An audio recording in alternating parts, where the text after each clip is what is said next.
Hello, Hunter. Oh, and hello to all of our attendees who are signing in right now and live.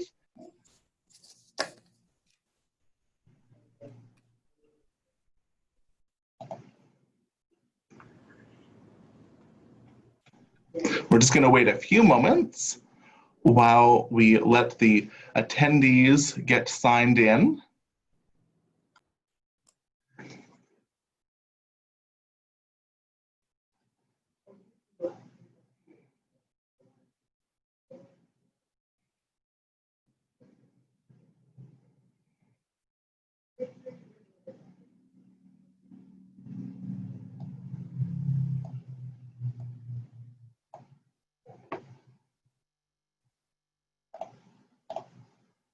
Okay, it'll just be another moment while we wait for our attendees to get signed in.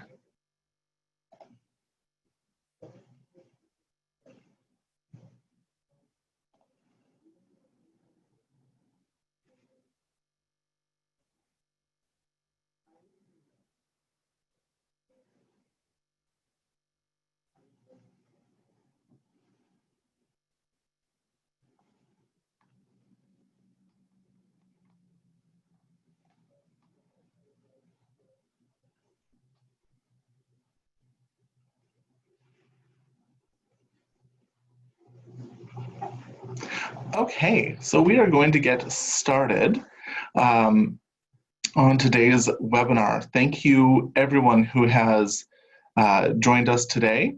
We're really excited about being able to present this webinar in partnership and sponsored by Meggs and Fitzpatrick Insurance Services.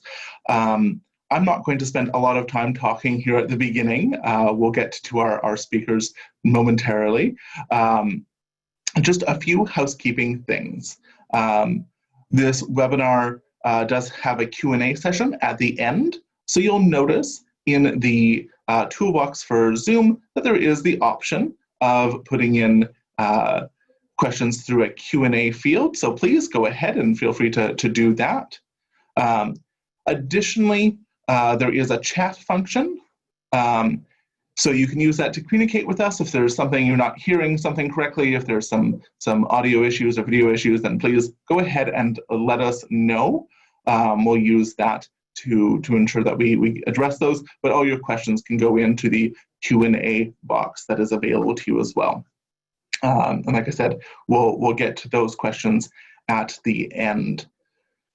So today's webinar is very broadly on insurance and insurance within the housing landscape and what that looks like. We have two fantastic speakers with us today, both from Meggs and Fitzpatrick Insurance Services, the President and COO, Laura Bolster, and Commercial Account Executive Risk Advisor and Partner, Luke Mills. So I'm going to bring both of them on the line now to begin their presentation for you, our members and landlords across the province.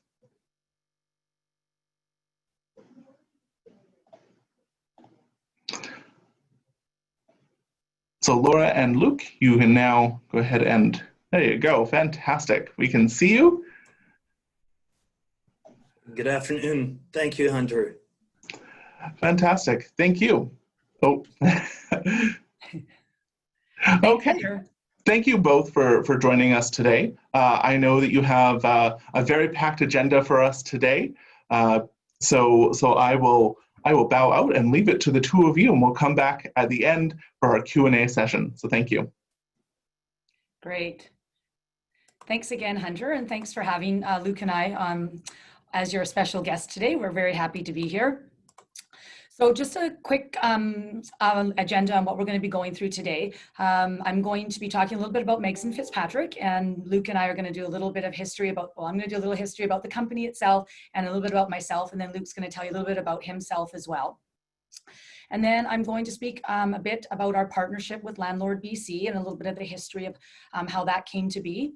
And then Luke is going to get into probably the main reason why most of you are on the call today, the sort of nuts and bolts of what's going on in the insurance marketplace today. As we know, it's a very topical subject right now. And then after Luke is done, I'm going to talk just a little bit more about Megson Fitzpatrick and our realty offerings that we have, and then just a little closing remark, and then we're going to do the Q&A. We are expecting our portion of the presentation to be about half an hour, and then we're going to open up for the last half an hour for your questions. And we know Hunter has some pre-questions that were sent in prior to the webinar today. So again, thanks everybody for being here, and we hope that you enjoy our little presentation. So just a little bit of a history about Megson Fitzpatrick. Megson Fitzpatrick was founded in 1968 by Al Megson. And in 1972, Al's son, Michael Megson, and his university buddy, David Fitzpatrick, partnered up, and they bought the agency from Michael's dad, hence our name, Megson Fitzpatrick. Today, we are one of the largest independent brokers on Vancouver Island. We have 3 locations and just over 100 staff.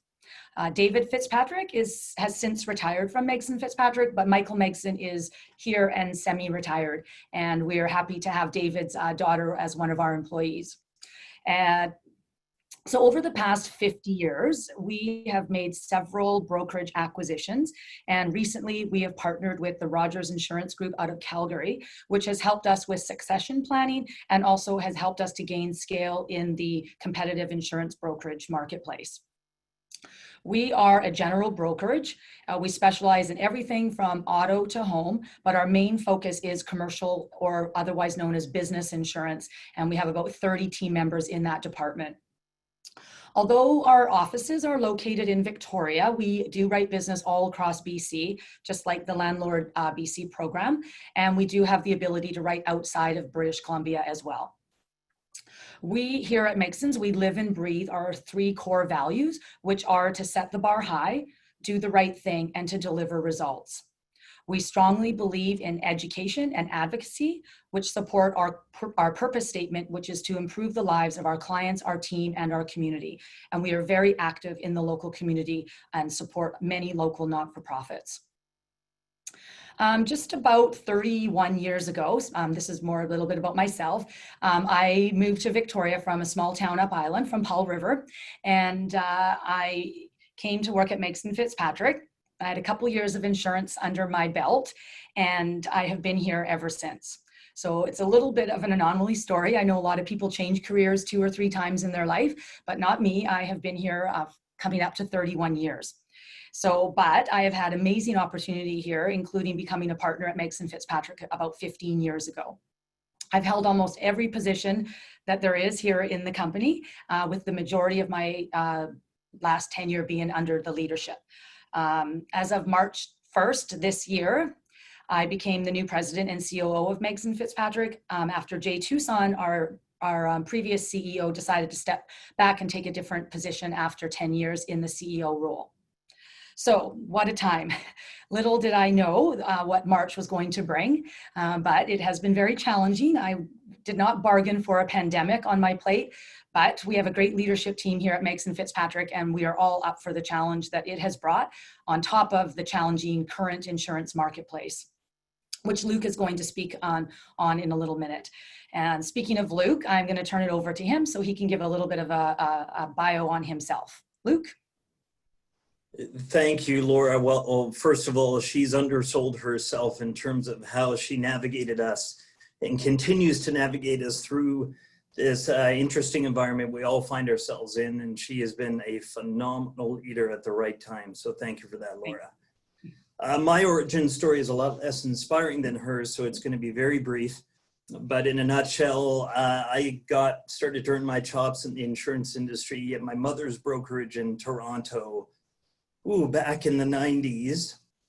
And eventually I saw the light and I moved out to Victoria 2001. Got into my first gig in Megson Fitzpatrick, underwriting motorcycle insurance in 2002, and quickly transitioned into business insurance. I haven't looked back. So I was very fortunate to be invited into partnership in 2008. And probably for close to the same period of time, in addition to some other duties, I've been leading the construction and development practice here at Megson Fitzpatrick. And lots has been happening in the insurance world. You know, often when insurance is a subject of the nightly news, it's not for very good reasons. So we've been trying to provide as much information and education as we can about what's happening. And that's in large part why I'm here today. And I hope to be able to provide some insights to everybody who's taken their time to be part of the call. So thank you. Thanks, Luke. So just a little bit about our partnership with LandlordBC. It was about 20 years ago when we were approached by LandlordBC to partner up with them to put together a specialized insurance program for their members. We were really impressed by LandlordBC and what they kind of brought to the table for their landlord membership. And we knew that we wanted to be a part of their unique organization. So together, we developed a specialized insurance product for landlords that own buildings from 1 to 10 units. The program has been growing well over those 20 years, and so has our relationship with Dave and Hunter and the other LandlordBC team members. I'm going to speak a little bit more to the program after, at the end of Luke's session. So, you know, after 30 plus years for me in the industry, there's one thing that I know for sure, and that is that no 2 years in our industry ever look the same. Insurance is forever changing, and the cycle that we are going through right now has proven to be one of the most challenging ones that any of us have ever seen. So I'm going to turn things over to Luke now, who's going to speak about some of the challenges in the marketplace right now. Yes, thanks, Laura. I get the fun part. So I know we have a very large and a very diverse audience here. You know, different landlords are being impacted differently in this insurance environment. You know, a large strata building compared to a single family home, you know, high rises versus townhomes, etc. So I hope the information is going to resonate in some way with everybody, but, you know, we will have time maybe to get into some more specific situations in the Q&A portion. So what's happening? What the heck is happening and why? Well, rising premiums, obviously that's front page news. I think most of us either saw or have heard about the BC Financial Service Authority's interim report that they issued to the provincial government. There was a press conference a couple of days ago and then a press release and lots of news coverage.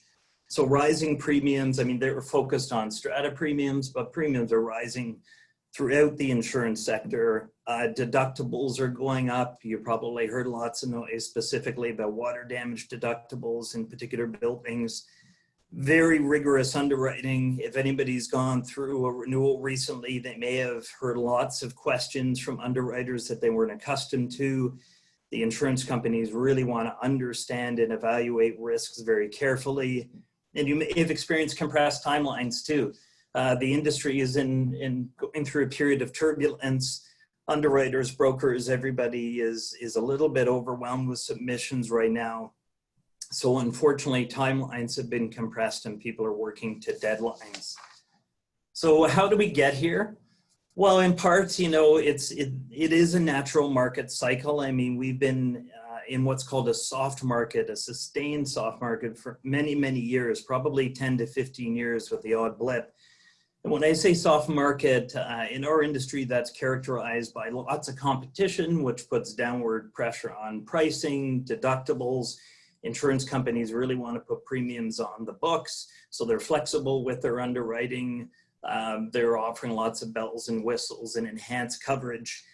And as you can imagine, a hard market is the exact opposite. And so there's less competition, there's upward pressure on pricing and deductibles. Insurance companies are clawing back at removing certain coverages, and they are very strict in doing by-the-book underwriting. So we find ourselves in a hard market environment now. We started transitioning to this environment probably halfway through 2019, but it's accelerated, and I will say this is unlike any hard market that I've seen before. It's very acute in certain areas. And some of the reasons are there's been a withdrawal of capacity. And by that, I mean just the supply of insurance. There were fewer suppliers in certain segments, and stratas have been in the news for good reason.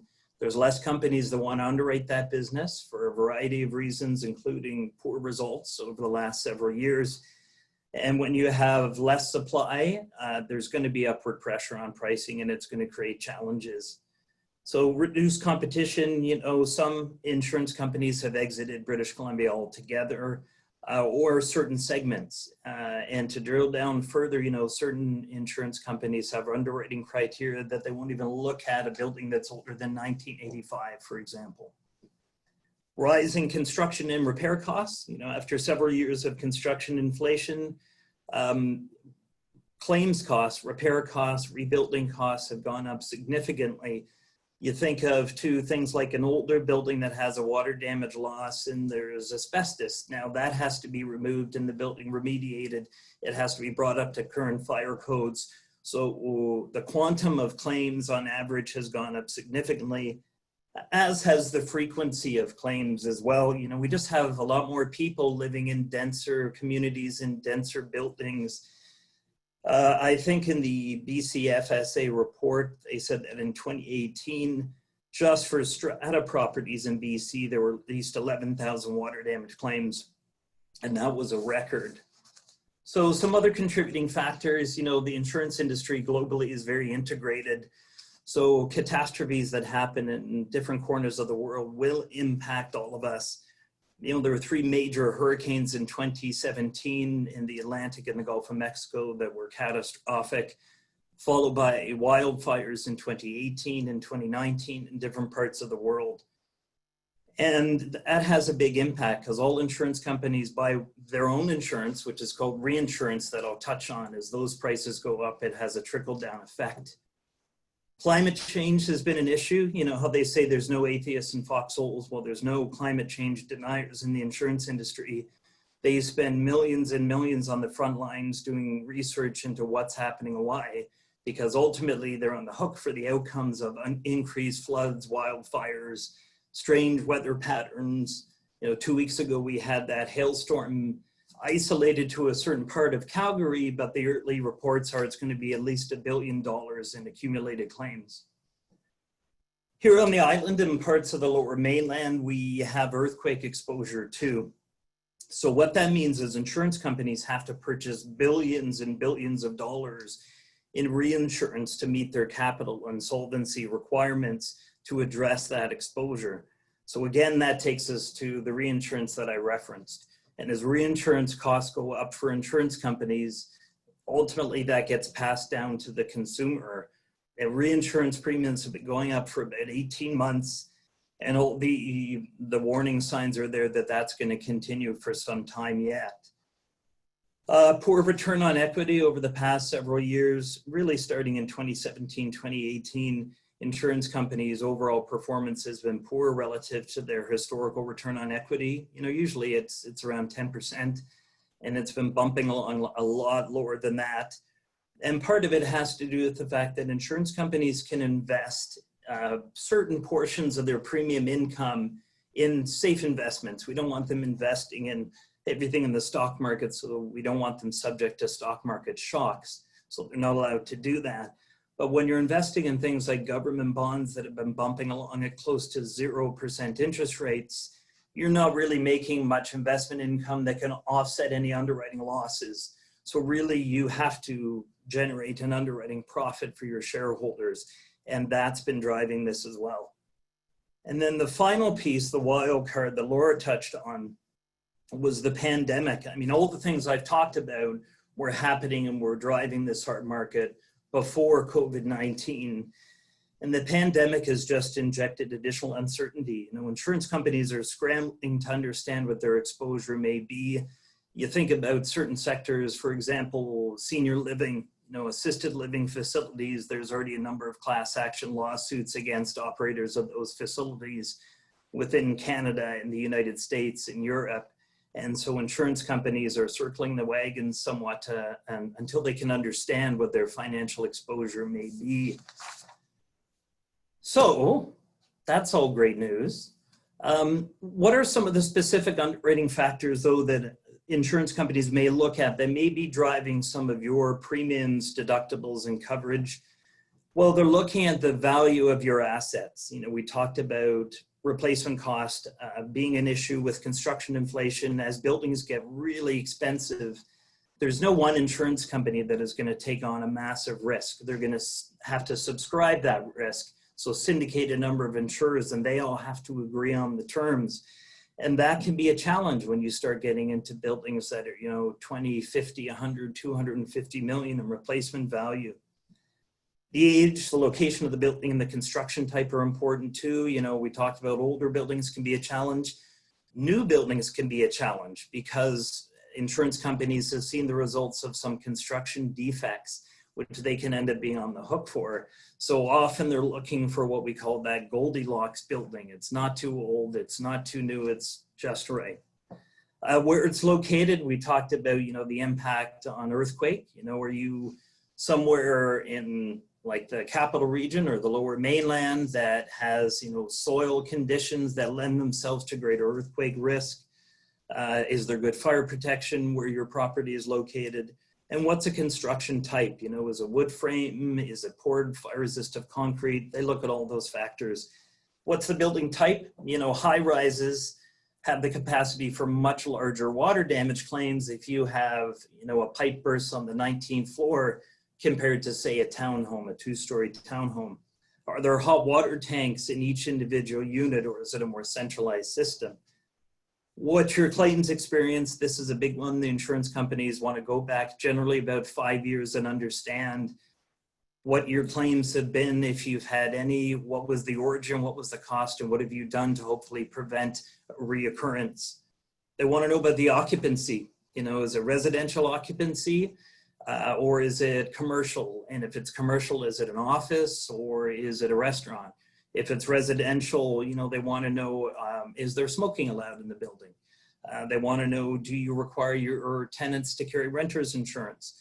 And they also really want to know increasingly about the condition and the maintenance of your building. If they see deferred maintenance, that's going to be a red flag, and they may have concerns about underwriting it.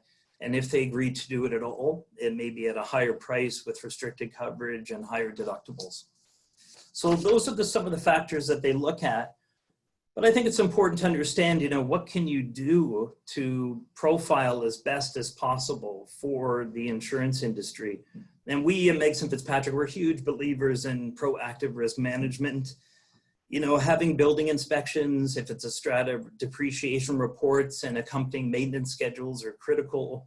You know, water loss prevention, if the bulk of claims come from water damage, which they do, what are the things you can do? You know, if it's a single family home, cleaning your gutters and scoping your water lines, just making sure consistent roof maintenance. There's some tremendous new technologies out there that include everything from wireless leak detectors to automatic water shutoffs, where you could be, say, at the airport on your way to vacation, you realize you forgot to shut off the water and it can be done remotely. Braided steel lines to your appliances. There's any number of things that you can do consistently to help yourself and hopefully reduce the frequency or severity of water damage claims. Having good fire plans, you know, making sure smoke and heat detectors are checked, making sure that your fire extinguishers are updated.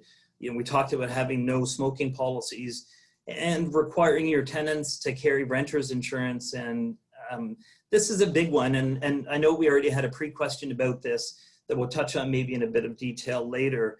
But insurance companies are asking these questions. Like, we ourselves had clients, two clients that experienced two different fires, both started by renters with cigarettes about a month apart within the last several weeks, I think.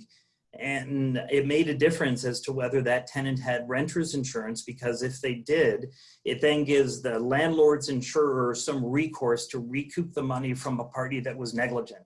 And that's a good outcome for you as the landlord. So I'll talk about that maybe a bit more in the Q&A, but just watching the time, I'll wrap up that market overview and pass it back over to Laura. Thank you.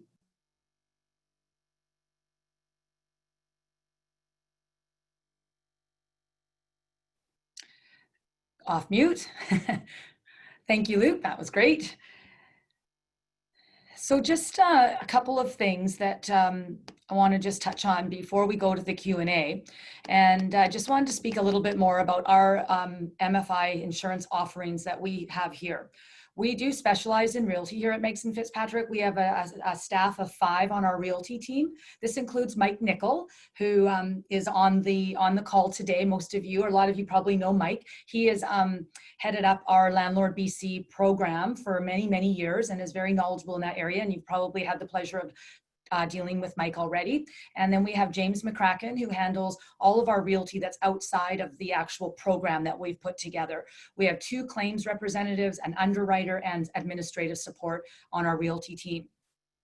The program itself, I mentioned, we started about 20 years ago, and we set up, it was a very specific program for landlords with buildings from anywhere from 1 up to 10 units.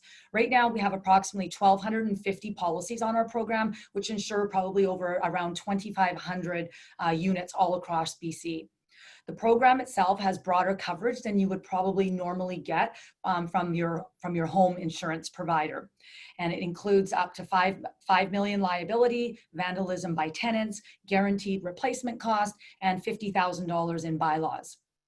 Lloyd's of London has been the insurance company backing up the program almost since the very beginning.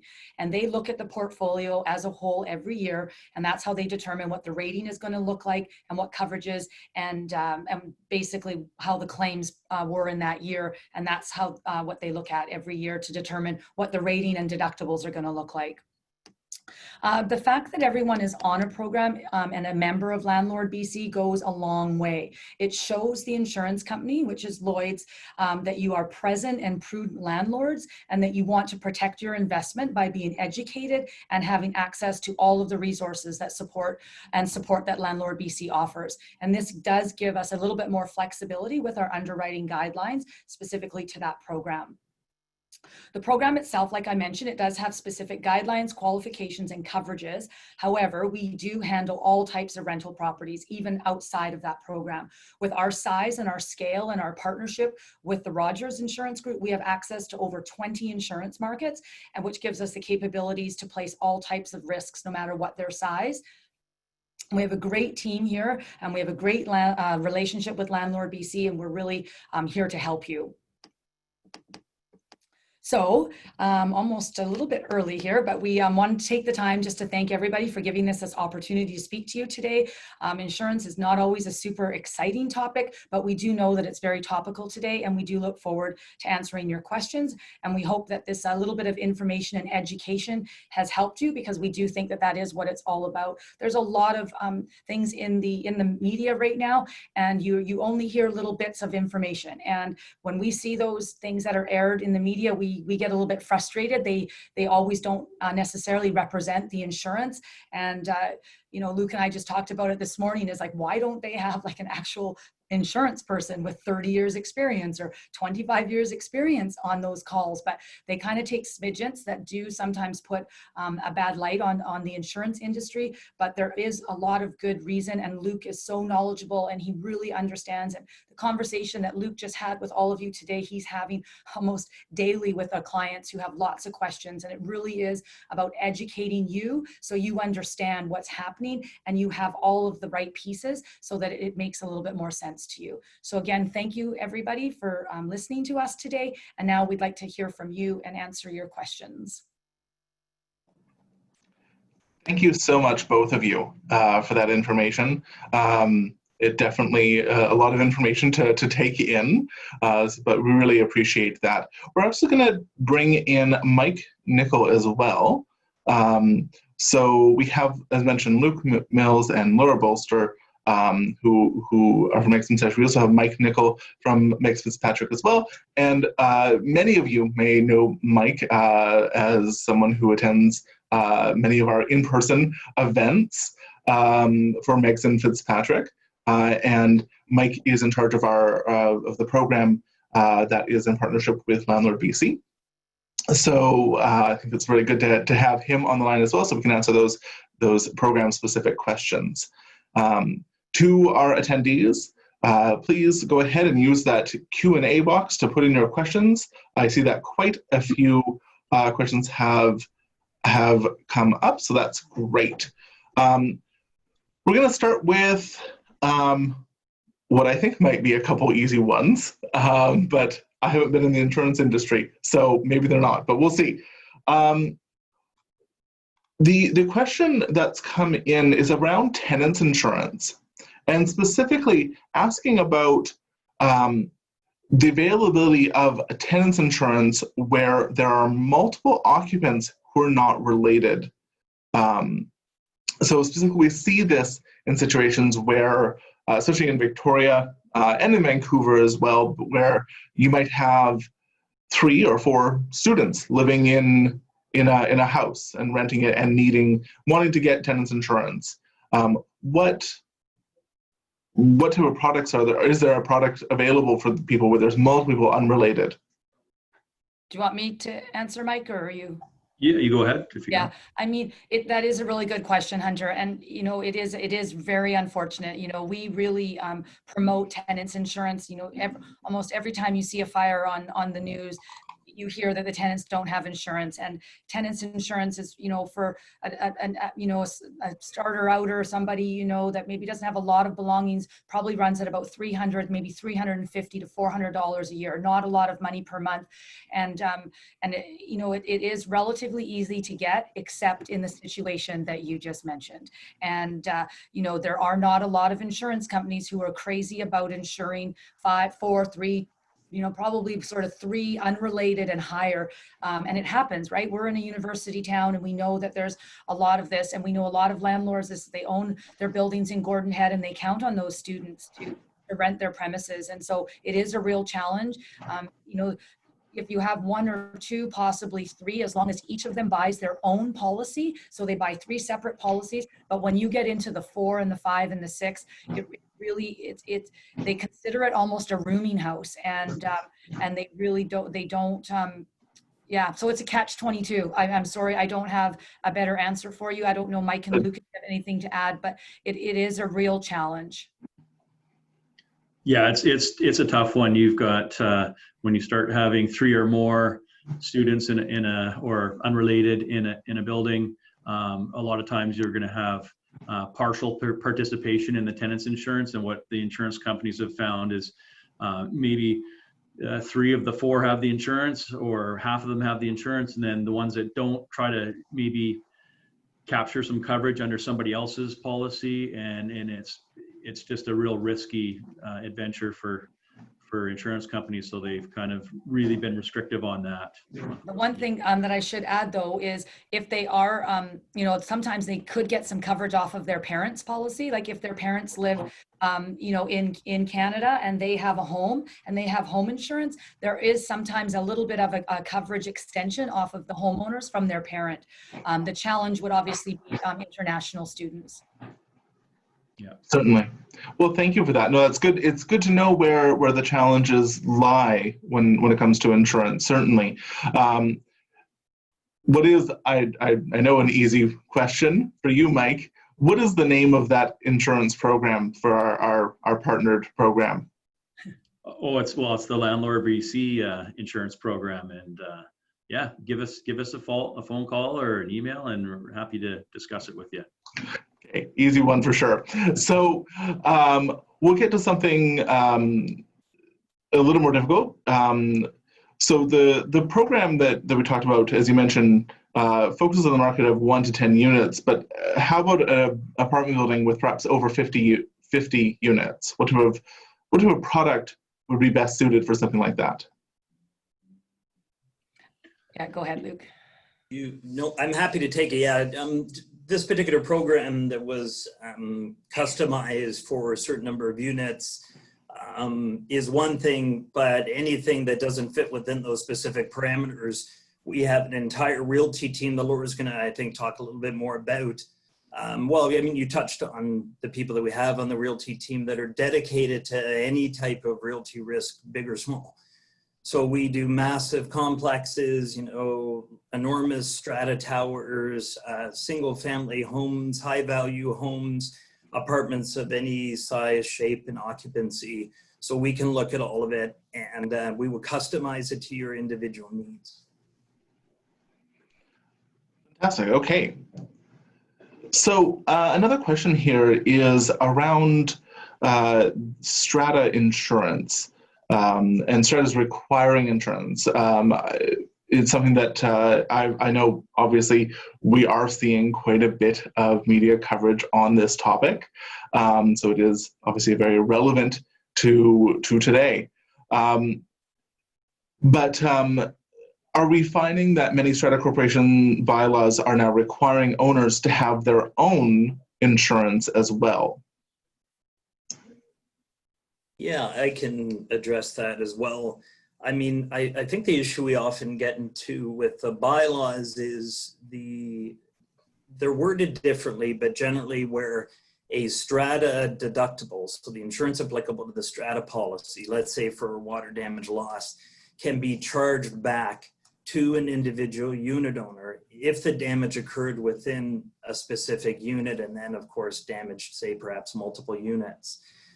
So the insurance company, or sorry, the strata, as they seek to recoup that, obviously it's a lot easier if that unit owner has insurance that covers off that risk exposure. So if I'm living in a unit and I let the tub overflow and it damaged 6 other units, there's a big strata claim, the strata has a chargeback bylaw, they have a $50,000 water damage deductible, and they can now charge that back to me. If I have unit owner's coverage, I should be able to offset that. If I do not, then it just depends, do I have the financial wherewithal to pay that assessment or not? So I think, I don't know whose question that was, but I hope I'm getting to the heart of what you're asking about. So my guess is that stratas, obviously, they want to make sure that their unit owners have the financial wherewithal to address their responsibility with respect to those chargeback bylaws. Okay, so just to perhaps paraphrase and make sure that I understand and our listeners understand, essentially it's very similar to a landlord wanting their tenant to have insurance.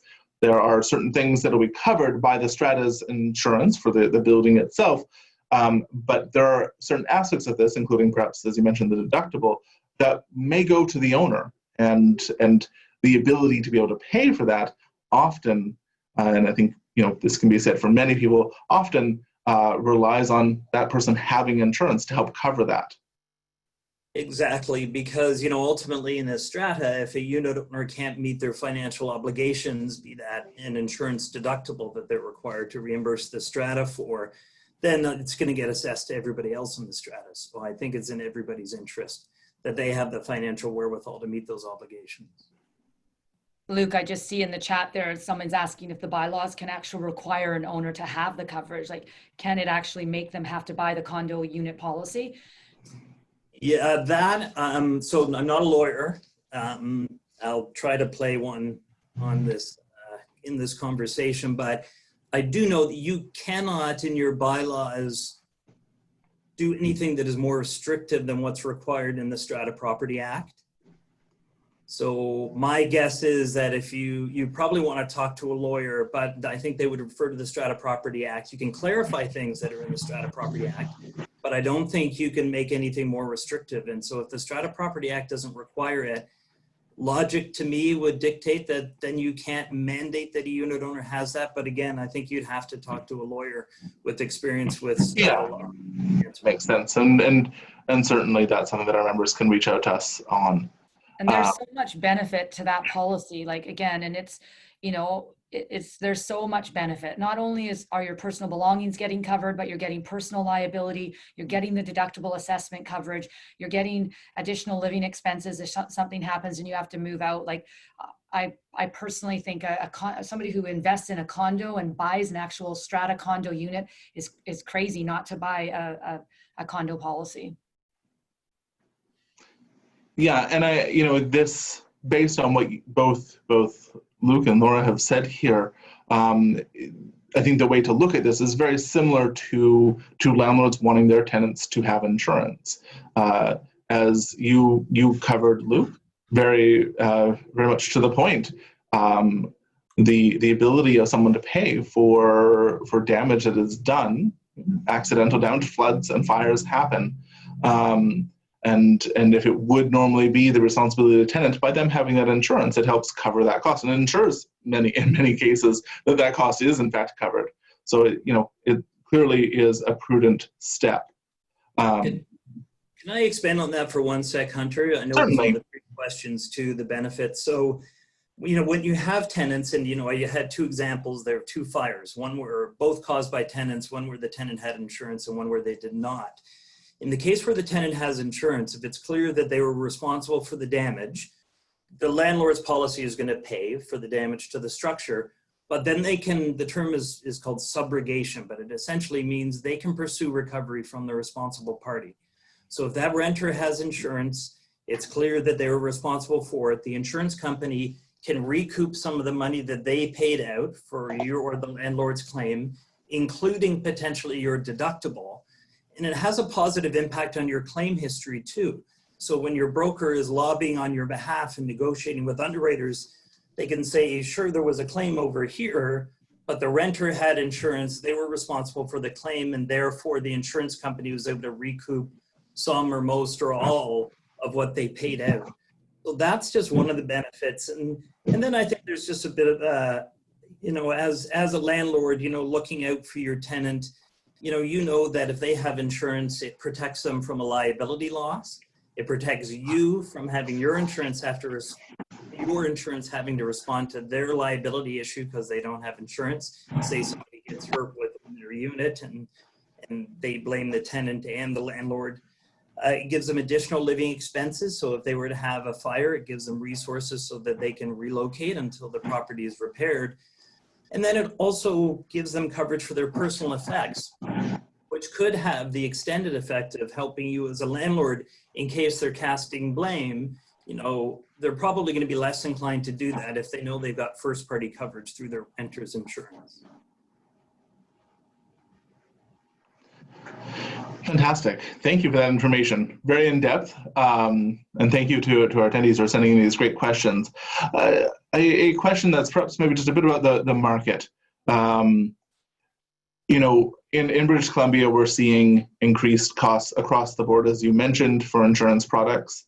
And you explained a lot about some of the rationale behind that, what's driving that.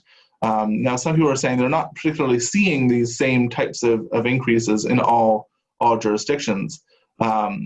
Is this something that's very regional? Well, as far as I have seen, this is happening across Canada and in other parts of the world. So we're actually part of a larger broker group. And so we've got partners in all regions of British Columbia and across the country.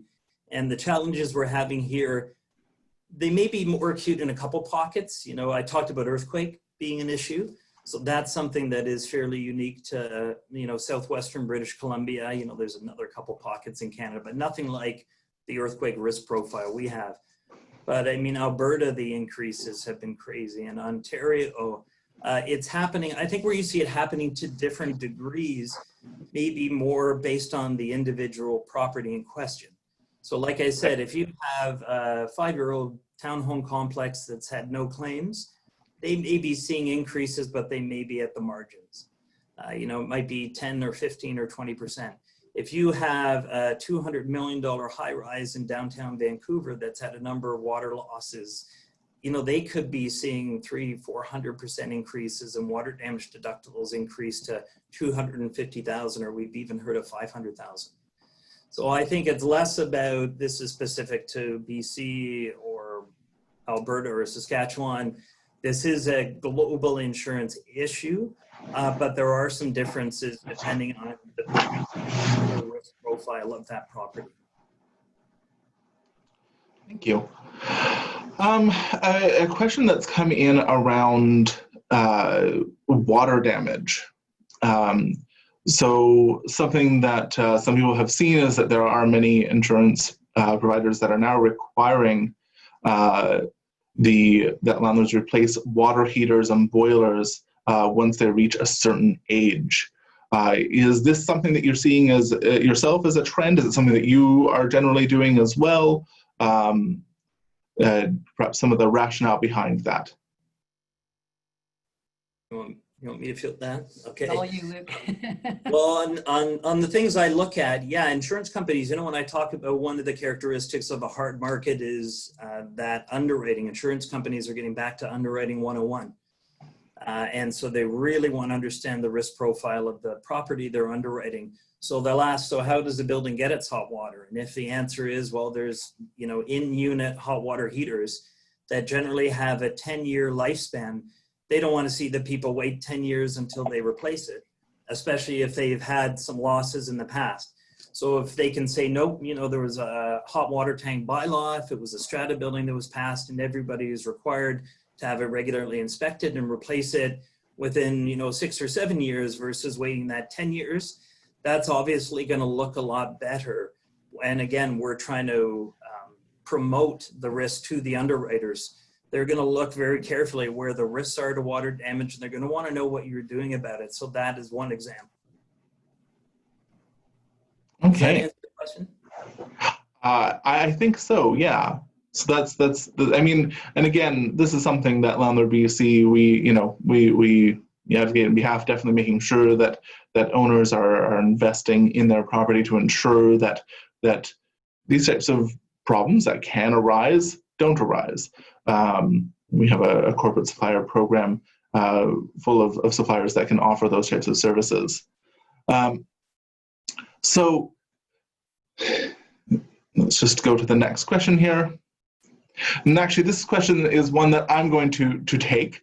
So we received it quite a few times in the Q&A field. And the question is, can landlords require their tenants to have tenants insurance? And the answer to that is somewhat complicated.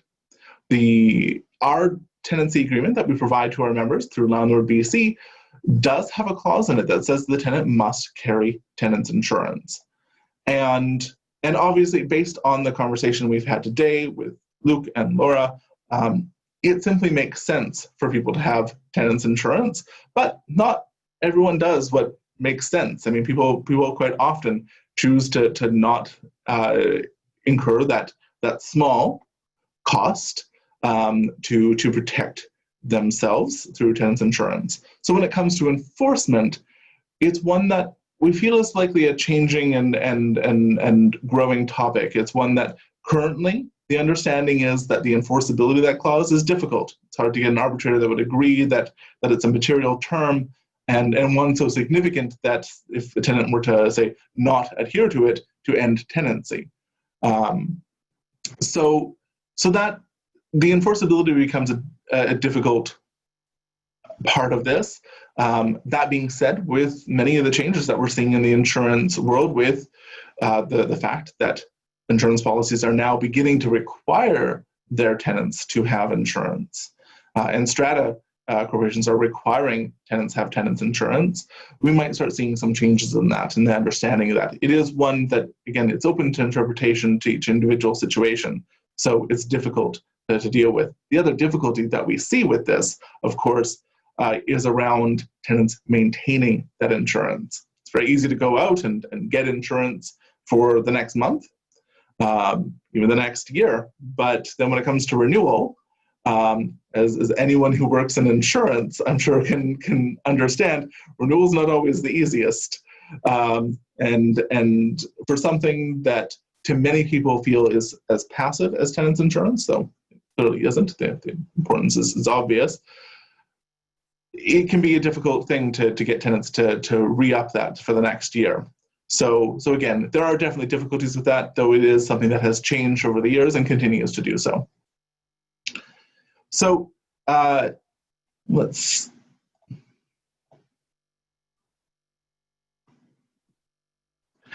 So we do have someone who they have a condo. It's on the Lower Mainland and actually in Surrey specifically. And it is rented out, and it has a significant deductible for flood insurance. It's actually $250,000 this year, and so it leaves really. Is there some type of policy that perhaps can cover that? And I understand it's specific likely to the property, but is there anywhere they can find the full $250 coverage on that? Yeah, you want me to outfield that too? Yes, there is a product that has evolved. I think there's at least one underwriting company that we know of called Shutter, and I think they can be accessed by really any insurance broker. So I would encourage that unit owner to inquire about it. And I think they can buy up the difference between, you know, if your primary unit owner's insurance only gives you, say, 50,000 and the strata's deductible is 250, I think you can purchase that difference. So I would talk to your broker, ask, you can use the name Chutter, Chutter. Underwriting is the company that I know of that has made that available, but there may be others too. Fantastic. And another question that has come in, came in advance as well. Do you have service line insurance coverage? And what is, to describe for people who may not know, what is service line insurance coverage? I can take that one. Yeah, so it's service line coverage is it's a more recent coverage that's been offered that it's basically coverage for your water or service line or your sewer line from the road to your house. And if you know, if it fails, we have some markets now that offer coverage for that. It's typically capped at about 10 or 15% or $10,000 or $15,000. And we're looking to get that in some of our other markets as well. So it's a very, you know, it's a new coverage, and hopefully, you know, people will be looking into that, and we can offer that to them. Fantastic. Well, I think that we are going to end our Q&A session here. We've done about half an hour of this, and thank you so much to all three of you for taking the time to work with us on this webinar. It's great when we can get this sheer amount of knowledge on a topic that is definitely confusing, all in one place. So this is great. Thank you so much for attending this and participating, and thank you to everyone who has joined us today and for your very thoughtful questions. Just a few more housekeeping things. LandlordBC is working tirelessly to keep you up to date on the ever-changing world, not just insurance, but obviously many of the things that affect us during this time of COVID-19. You can see updates in our e-news, and if you're not receiving our e-news, sign up on our website. You can also go to landlordbc.ca/COVID-19 for more information relevant to COVID-19. Another note is that on July 10th, our team at LandlordBC will be giving up one night of comfort so young people can sleep safely at Covenant House, Vancouver. We'll be sleeping out on our balconies, in our living rooms, and our backyards to raise funds to support the Covenant House Street Outreach Program. We're asking all those who are in a position to give to support our goal, and donations can be made at a link that I'm sharing in the chat function right now. It's a little long for me to read out, but this is a charity that we work with generally every year at our golf tournament. So again, just sharing that for all those who are able to. And again, thank you to Laura. Thank you for making this happen, and Luke. And again, Mike Nicol as well with our LandlordBC program. Hunter, sorry, can I just make one more point? Yeah. I see lots of good questions have come in that I apologize if we haven't been able to get to, or if I haven't been as clear as I could be in any of my responses. So you can tell I like to talk about these issues. So please, if our contact information was in the invitation, please don't hesitate to reach out personally. Every question is valid, and we'd be happy to take the time to address them one by one. Yeah, and I can echo that the folks at Mix and Fitzpatrick are always there to answer questions. Like I said, you'll generally see Mike Nicol at our in-person events talking to our members, so they're answering questions pretty much all the time. So thank you again to everyone, and have a wonderful day. Thanks, everyone. Thanks, Hunter. Hunter. Thanks, Yeah. everybody. Bye-bye. Bye.